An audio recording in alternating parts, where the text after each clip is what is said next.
each and every IP will have their own diodes, thermal diodes, or for performance core it will be 5 to 6 diodes, and for efficient core the whole module will have 4 efficient core, 1 module. So for each core there will be at least one thermal diode, and all those diodes will be connected few thermal sensor, which is called DTS, digital thermal sensor.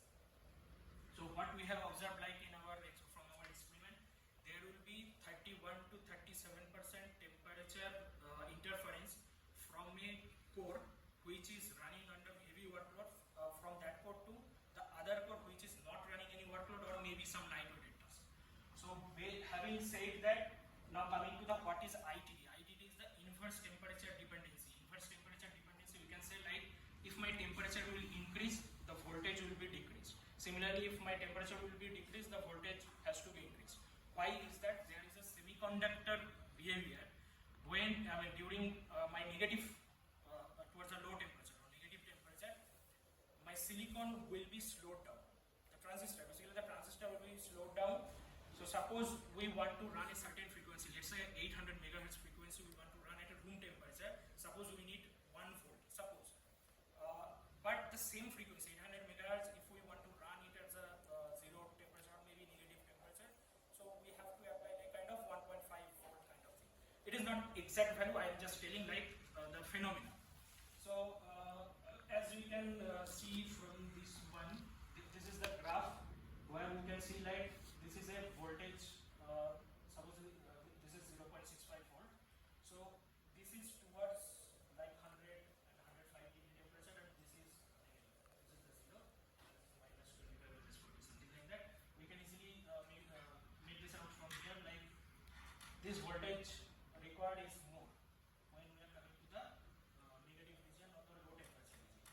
So to sort this out, what currently we have in our design, so to compensate that particular voltage or basically to compensate the speed of the transistor, we need to apply some fixed guard band voltage. What is 100 millivolt guard band voltage, irrespective of like whether that core is needed or not. We are applying across all the cores. So now the problem statement here is, due to this, what we have observed, like we have some low power processor like 6 watt, 9 watt, 15 watt, those kind of processor, mostly battery driven processor.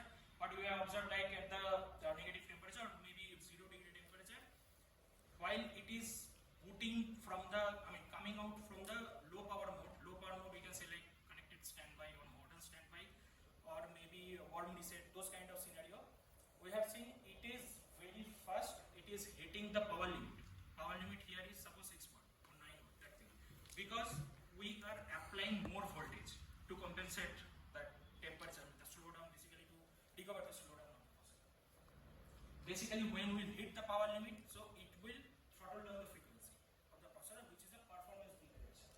So now the main disadvantage here is that in the existing solution, when we are doing that LPM exit, we are waking up the core, all the core based on some watt point calculation, like only that latency, which has a less latency or something, it is just waking up all the cores one by one like that.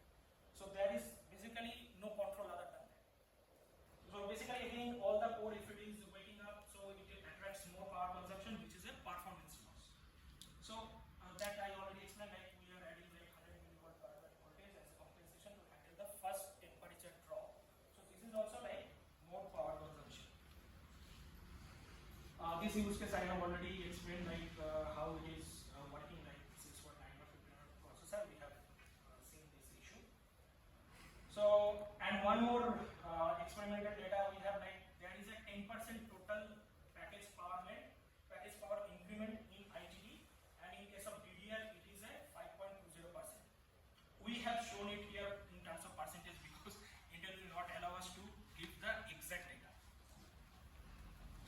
So this is the hybrid microprocessor. So this is some general microprocessor which I have drawn it here. So here you can see like I have shown it one BTS, it will have some BTC and few diodes will be connected to it. So this digital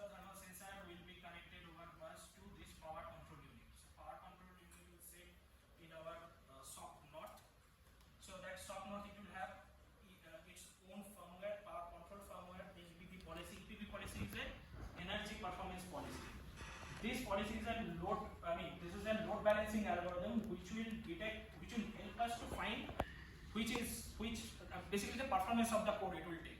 If the EBP policy of any particular code is 0, that means that code has a high score.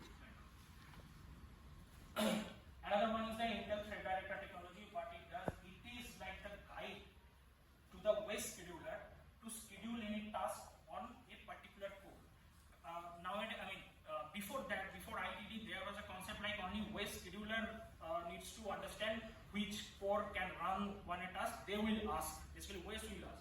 But here actually our hardware will tell the waste, let's see, this core is good enough to perform this task. You can based on some class and performance and all these parameters are there. So basically ITD does that. And this thermal control unit, it has the frequency monitor, temperature monitor, and voltage monitor. It will have some predefined threshold, and it will continuously talking to the power control unit. Power control unit will be live capturing all the what is the current health of in terms of voltage, frequency, and all. So it will talk to this one, and it will keep checking like whether it is reaching the threshold or not. Based on that, it will take the action. Basically, dynamic voltage frequency scaling it will. So and these are memory module, core module, IPUs and edge for last 2 months. Okay. So this is the proximity data structure which we have proposed. Which we have used here. It actually proposed in our previous work. So what we are doing here, it is basically going to save in the memory the distance between all the IPs. So basically this will need later. I will explain this one. Here I just want to tell like this distance 03. Let's take an example. It is basically the distance between this IP03 and IP20. So list the distance means that is the adjacent, basically adjacent time. Like that, to find that which is my adjacent core or adjacent IP, we need this data. Now coming to the main solution. So this is our like kind of our core compute type.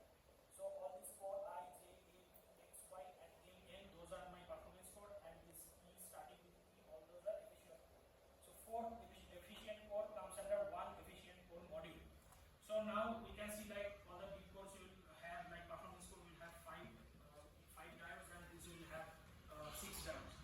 So now what we are proposing it here to overcome that more power consumption, what we are doing while we are entering into the low power mode, let's take all the data in terms of the temperature like DTS value, which core has more DTS value and all the same. So it will basically save in the memory, and not only that, we are creating a heat map generation. Basically, we are generating a heat map with all the power, temperature, and latency. Latency also is there in existing solution. So all these things it will save. Now while exiting the low power mode, we will try to wake up the core which has the maximum DTS value. Why? Maximum DTS value means more temperature, more hot core. More hot core means less voltage it is required. Like that, we can save few power. So that is the main funda here.